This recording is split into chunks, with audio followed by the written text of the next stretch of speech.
मदीने मां हुसैन अज मुसाफिर बनजी निकतो मदीने मां हुसैन अज मुसाफिर बनजी निकतो बिना बारूद लश्कर जे बबर नल शेर निकतो बिना बारूद लश्कर जे बबर नल बनजी निकतो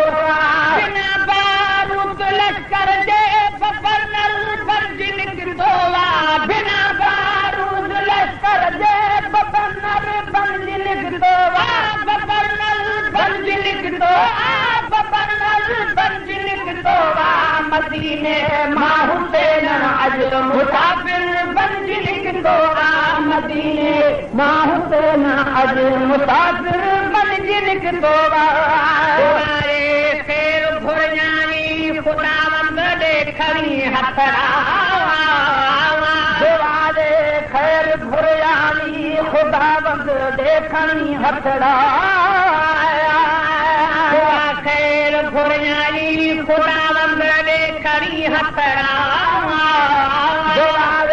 खैर घुरजानी खुदावंद देखणी हथड़ा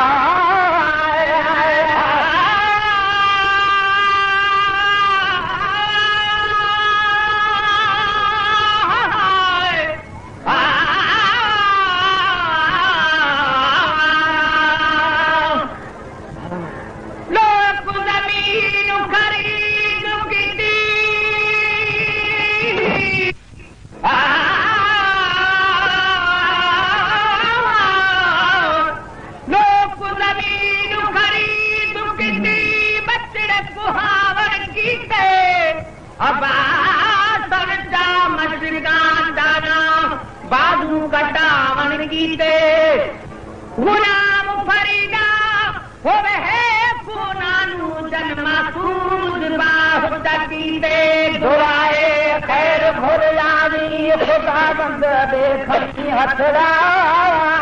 मेरे मकबूल कर मौला निया थो सब नंढा वडड़ा मेरे मकबूल कर मौला निया थो सब नंढा वडड़ा मेरे मकबूल कर मौला निया थो सब नंढा वडड़ा निया थो सब नंढा वडड़ा निया थो सब नंढा वडड़ा ढके पोशाक हम शिकले ढके पर बनजी निकतो ढके पोशाक हम शिकले पैगंबर बनजी निकतो ढके पोशाक हम शिकले पैगंबर बनजी निकतो ढके पोशाक हम शिकले पैगंबर बनजी निकतो पैगंबर बनजी निकतो पैगंबर बनजी निकतो मदीने मां हुसैन अज मुसाफिर बनजी निकतो मदीने मां हुसैन अज मुसाफिर बनजी निकतो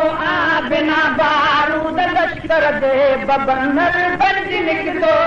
बिना बारूद लश्कर जे बबर नल बनजी निकतो सारे नाज़न ढकण जा रहियो तकदीर ते राज़ी सारे नाज़न ढकण जा रहियो तकदीर ते राज़ी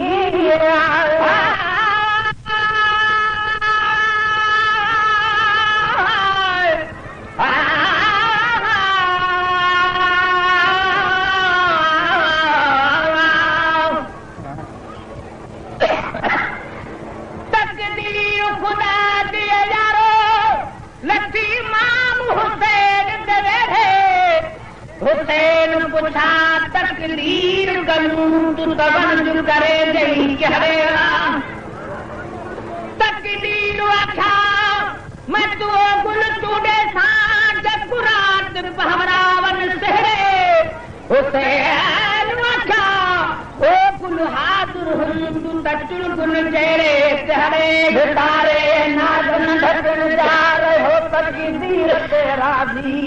घटारे नाज़न ढकण जा रहियो तकदीर ते राज़ी घटारे नाज़न ढकण जा रहियो तकदीर ते राज़ी अबाणे ते समा विछड़ो वञे थो करबला गाज़ी अबाणे ते समा विछड़ो वञे थो करबला गाज़ी अबाणे ते समा विछड़ो वञे थो करबला गाज़ी वञे थो करबला गाज़ी वञे थो करबला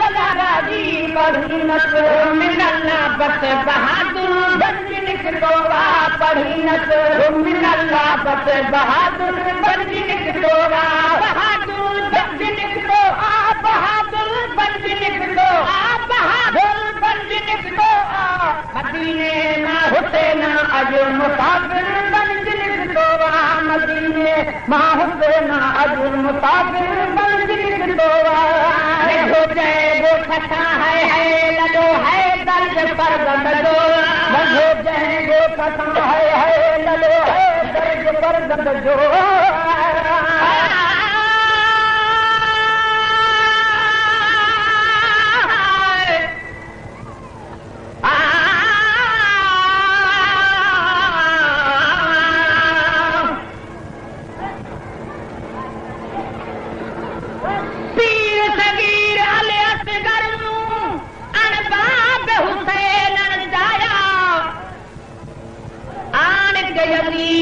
लश्कर आलो फालिक पीने फरमाया तदे वो हिक गिलास पानी दा मेरा असगर साथ तू आया आंख बूंद ले तू भांगी सब इब्न दिया बनाया इतने ताई हिक हुरमल नाले जो तीर कुत्ते उछलाया लगा सगीर दे गले यारो जय सदमा सा पुरसाया जोड़ी बाप हुसैन दियारो गुल मासूम कुमाया क्या हालत हुई हुए जहरे वापस आया